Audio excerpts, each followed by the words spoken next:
Okey, bersama saya ketika ini ialah Ketua Penerangan Pemuda UMNO Malaysia, Saudara Jamawi Jaafar untuk meneliti perbahasan setakat ini. Dan terima kasih Saudara Jamawi kerana bersama kami. Baik, soalan saya, Ashraf Awani sentiasa konsisten melihat menumpukan survival UMNO ini terhadap usaha mereka mendekati anak muda. 6 juta lebih 6 juta bakal pengundi baru nanti PRU 14 dan kelangsungan UMNO bergantung kepada mereka. Jadi adakah perbahasan hari ini memberi tumpuan berjaya menggarap tumpuan sedikit sebanyak sudah menentukan atau set the tone untuk menuju ke arah itu? Ya, saya melihat beberapa pembahas menceritakan berkenaan kelukesan anak muda, berkenaan dengan pekerjaan, berkenaan dengan siswaza menganggur, berkenaan dengan perumahan, berkenaan dengan anak-anak muda di luar bandar yang masih tinggal satu rumah lingkungan 3-4 keluarga. Ada diceritakan, ada dibahaskan. Dan saya memikirkan inilah perjuangan UMNO sebenarnya. Ingin membela anak muda, ingin mengubah nasib anak muda dan sekiranya ia berjaya kita lakukan, insya-Allah Pilihan Raya ke-14 kelak mereka akan terus dapat memberikan perhatian dan juga seterusnya kesetiaan untuk mengundi Barisan Nasional. Selain daripada itu, adakah isu itu lebih terfokus dan cadangan itu lebih menjurus kepada penyelesaian? Kita lihat adakah ia sedikit sebanyak dapat memberi input yang kita lihat signifikan kepada barisan kepimpinan tertinggi? Saya suka melihat suara daripada Presiden, Timbalan Presiden semasa berucap yang menyatakan bahawa perlunya UMNO ini diremajakan. Dan kita lihat perwakilan rata-ratanya bersetuju. Tetapi ada dua mekanisme, sama ada meletakkan orang muda ataupun walaupun orang itu sudah lama di situ, tetapi mempunyai jiwa yang muda, jiwa yang remaja, mendekati anak muda, mempunyai pendekatan-pendekatan untuk mendekati anak muda.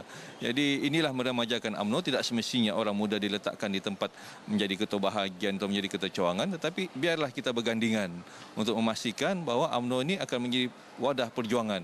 Bukan sahaja orang-orang lama, tetapi orang-orang muda juga akan terus dapat dibela bersama. Di pentas perbahasan juga tadi, Saudara Jamawi, ada yang menyifatkan pemuda UMNO ini juga perlu lebih agresif. Agresif dalam arti kata bagaimana? Mungkin saudara dapat jelaskan dengan lebih lanjut apa yang perlu dilakukan pemuda. Ada yang kata pemuda tidak menyengat, puteri sudah tentulah yang sedang menghadapi cabaran berkenaan. Kita dalam dunia dimensi politik yang berbeza. Berbanding zaman dahulu, pemuda di jalanan. Tapi pada kali ini, pemuda adalah menentukan dasar. Kita bersuara bersama-sama dengan kepimpinan adalah menyelami hati anak muda, mendengar masalah mereka dan kita bawa. Contohnya sisi town hall baru-baru ini pun ramai anak muda menyuarakan apa keluh kesah mereka dan sebahagian besar apa yang kita bawa dalam pucuk pimpinan diterima. Maksudnya bajet 2015. Isu perumahan kita bawa, isu rumah transit kita bawa, isu berkenaan dengan perlunya kita bina bandar belia kita bawa, berkenaan dengan isu skim perumahan belia. Malahan dalam perhimpunan pada kali ini kita bawa lagi 2-3 isu. Isu kereta pertamaku kita bawa. Isu berkenaan dengan anak muda yang muflis. Kita ingin bina dan kita ingin bela mereka. Isu berkenaan dengan anak muda graduan, 68,000 graduan menganggur. Juga kita bina. Jadi ini adalah politik hikmat bati yang telah diserapkan oleh Yang Berhormat Saudara Khairi Jamaluddin dan kita tidak ke jalanan. Walaupun mereka ingin lihat kita melawan. Maksudnya kita lawan agresif dengan... Maknanya ini hanyalah contestation of worldview atau pertempuran pandangan hidup yang mungkin dari acuan yang berbeza melihatnya berbeza. Kita kena bawa suara hati anak muda. Bukannya saya lihat walaupun ada anak muda yang ingin ke jalanan, tapi mereka ini lingkungan 5-10% saja. Tapi ada 90% anak muda yang minta supaya mereka ini dibela. Sara hidup semakin tinggi, berkenaan dengan perjuangan untuk mendapatkan pekerjaan, pendidikan yang berkualiti. Ada anak muda yang tercecer dalam pelajaran. Saya katakan patutnya Giat Mara perhebatkan lagi.